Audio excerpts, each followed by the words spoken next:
All right. Part 3, page 3. Let's see if we can get through 2 pages in this one video. Okay, focus question. How are algebraic expressions rewritten in different equivalent forms by simplifying them? Okay, so what does equivalent mean, right? Equivalent,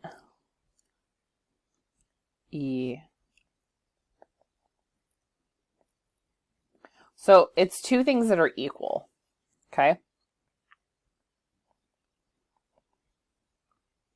Often expressions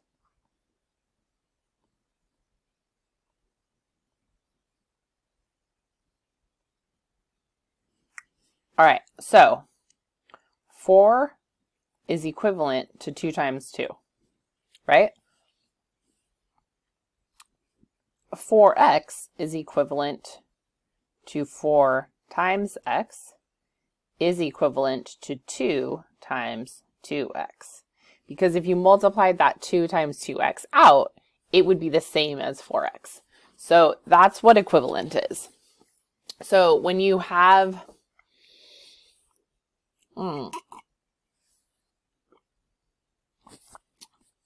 anyway, so how can, by simplifying them?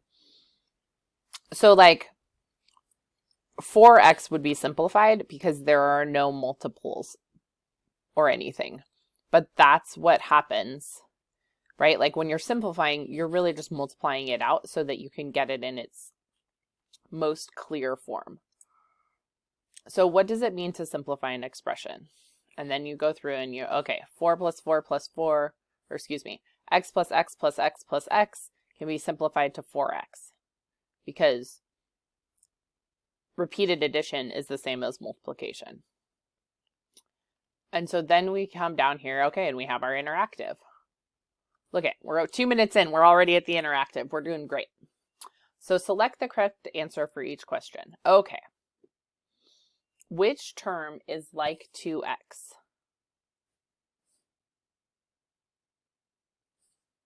Uh, 2y?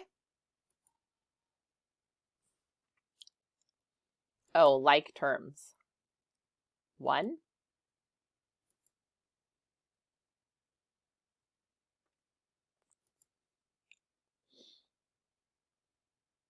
Oh, I get it. Like terms. That's what it meant. It didn't mean equivalent. It meant the same. So 5x and 2x are like terms because they have the same variable and you could add them together or combine them. So what's the really important thing about what just happened? I could go back and I could redo this video so that I got the right answer. The really important thing about what just happened is that even with all the math knowledge that I have, I didn't completely understand the question and I got the answer wrong. And that's okay. The nice thing about these interactives is that it will tell you the answer, right? Even if you don't understand. So, which term is like 2x? What it was asking me is, which term could I add to 2x because they are similar? Which term is not like 6y? So 7y is a like term because you could add 6y to it. And look, you've got 10y and you've got 2y.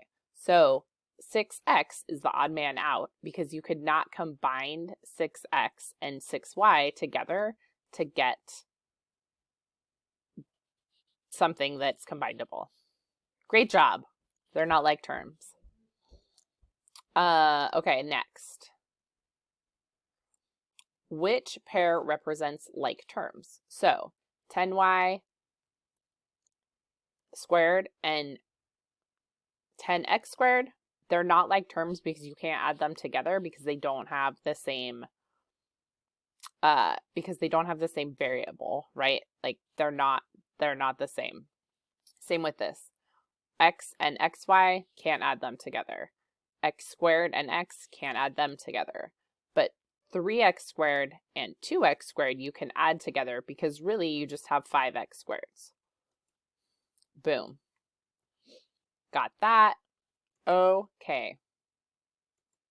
Oh, and look, if I had read all the directions, it says, do you think you've got it? Complete the activity to see if you can identify like terms. That would have told me what I was looking for. But I don't always read the directions because that's kind of how I am. Which pair does not represent like terms? Those are like terms, right? X squared and x squared. Y, z, and yz, like terms. X and xy, not like terms. 5z and 3z, like terms. Boom. So that gets you some practice on what like terms are. Now I'm going to scroll back up to the top. Next page. What did I tell you? 2 pages. Boom. Look at us. We're going. Combining like terms. So in the previous page, you identified what like terms are, and now you're going to combine like terms. So like terms are things that you can add together. Okay? The role of exponents, same or different? Oh, before we move on to combining like terms, it's important to understand the role of exponents. So multiplication is repeated addition, right? So if you've got x plus x plus x, we'll use the same one, plus x, you've got 4x, the same one from the last page, right? This is called repeated addition. You probably, hopefully, learned this when you were in 4th or 3rd grade, I think is when you start multiplying. So repeated addition, it works the same as if you've got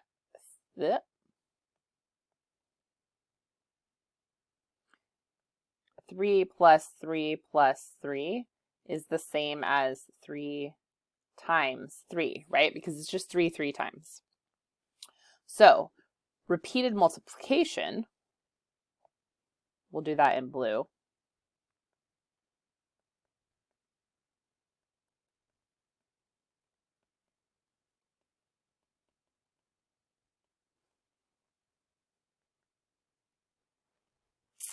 Is, what is it?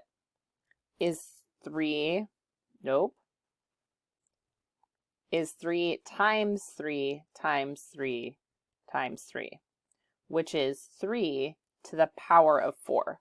So an exponent is telling you how many times something is multiplied by itself. So when you have a variable, like x times x times x times x, you just have that variable to the 4th power. And then whenever you figure out what the variable is, then you're going to figure out what that stands for. So that's what the role of exponents is, right? So here, what does 2x equal? When you substitute in a 3, if x equals 3, you get a different outcome because your number is going to be greater if you're having repeated multiplication than if you're having repeated addition.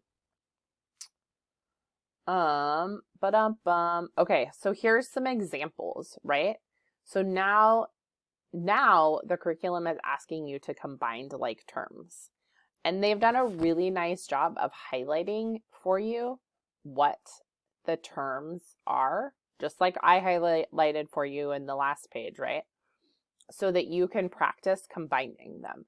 Because anything that's the same color is going to be the same term. So in order to practice, writing down example 1, 2, and 3 might be super beneficial to you. Also, oh, look at, you've got a self-check down here. So now, before we check the answers, we'll do the first 2, and then we'll have a relatively decently long video. Okay, so number 1, self-check. 2x plus 8y plus 3x plus y. I'm going to take my highlighter. I'm not going to do these. I'm just going to point out the like terms, okay? So 2x and 3x are like terms. And then 8y and y are like terms. And then you would just add them together. So 3x plus 2x is 5x, and 8y plus y is 9. Ooh, this is a good one. The really important thing when you're doing like terms is to remember that you're taking the sign before the term with you. So we have negative 5g plus 2h minus 3g plus g minus 2h. So I'm going to get to my highlighter.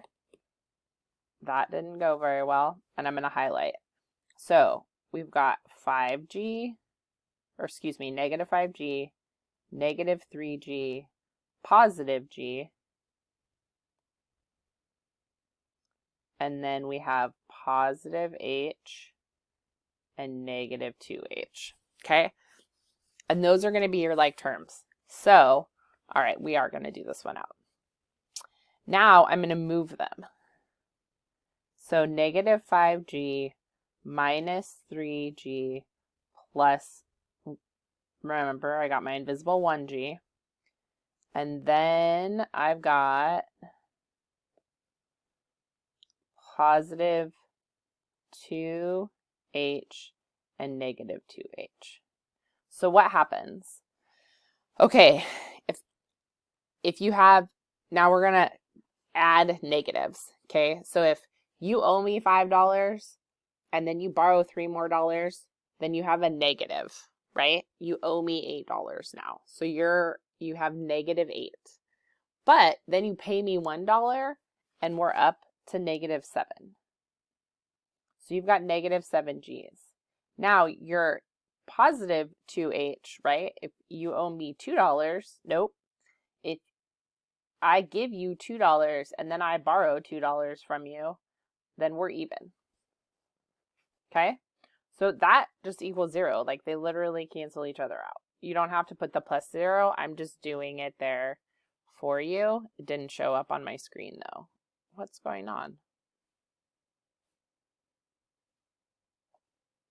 That's super weird. Huh. Okay, well, I'm sorry you can't see that. It didn't show up on my note page. We're going to stop there. So do the last one, but then you would check your answer, right? Negative 7g. Boom. Wonder why it didn't show up on my page. Huh. That's super weird. Let me know if you have any questions.